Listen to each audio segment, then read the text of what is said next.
Ezio ha lasciato un grandissimo corpus compositivo che non è mai stato registrato per un motivo o per un altro. Uno degli obiettivi, secondo me, principali, almeno che come famiglia noi ci siamo dati, è quello di dargli valore, di farlo nascere o farlo rinascere, dipende dai punti di vista.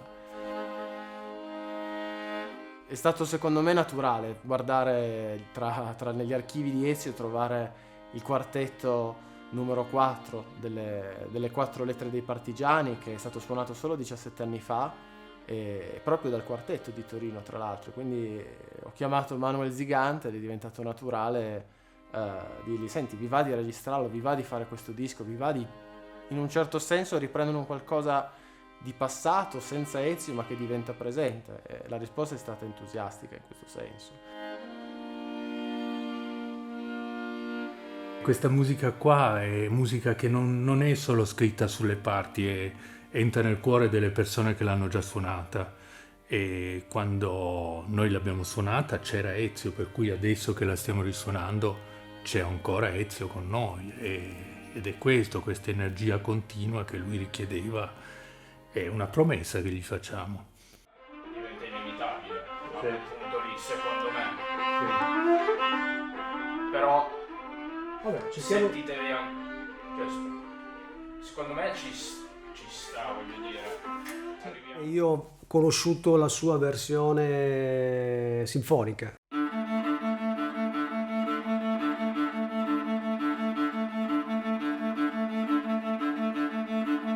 Voleva assolutamente la partecipazione totale, singolarmente, di ogni musicista, quindi esigenze enormi, musicali ed emotive. Quindi era davvero una persona che a suo modo faceva proprio la differenza musicale.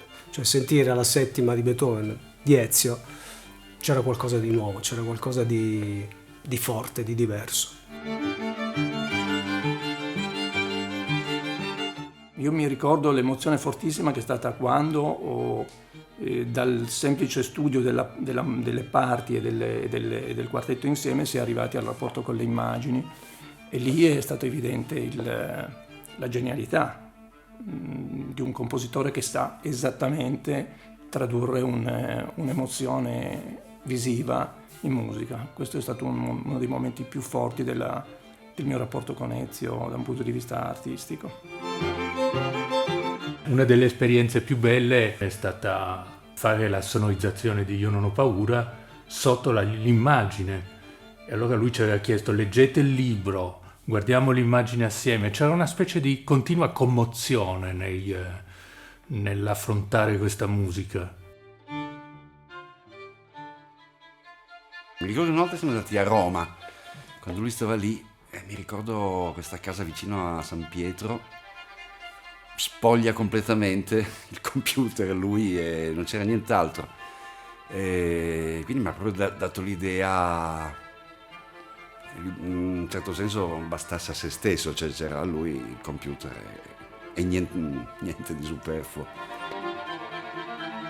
Bandire l'indifferenza da ogni respiro, da ogni suono, da ogni attacco.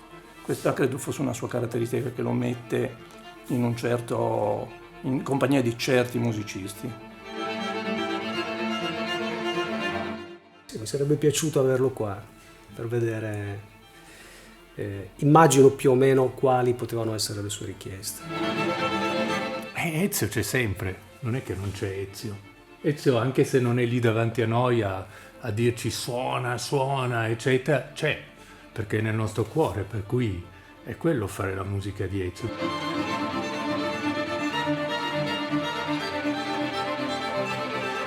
Cioè, non so gli altri, quando suoniamo io è come se fosse lì e ho benissimo in testa cosa direbbe, e quando si scade un po' nel freddo, e quindi è utile. È difficile, è complicato e anche emotivamente pesante, perché comunque ti ritrovi a provare, a vedere musicisti che provano, che io vedevo da bambino, da ragazzino, e che e andare avanti senza Ezio, comunque in un certo senso, però fa parte di quel percorso secondo me necessario, il fare in modo che quello che ha lasciato Ezio, le cose che restano, che ormai è un po' di leitmotiv legato ad Ezio, non vada nulla perduto, che possa rimanere, che possa proseguire, continuare.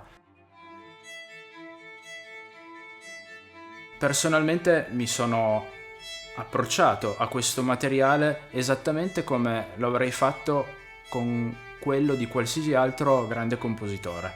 La musica scritta su partitura è un vero e proprio testamento, come se il compositore stesso lasciasse qualcosa di sé agli altri che non ha scritto ma ha messo su pentagramma.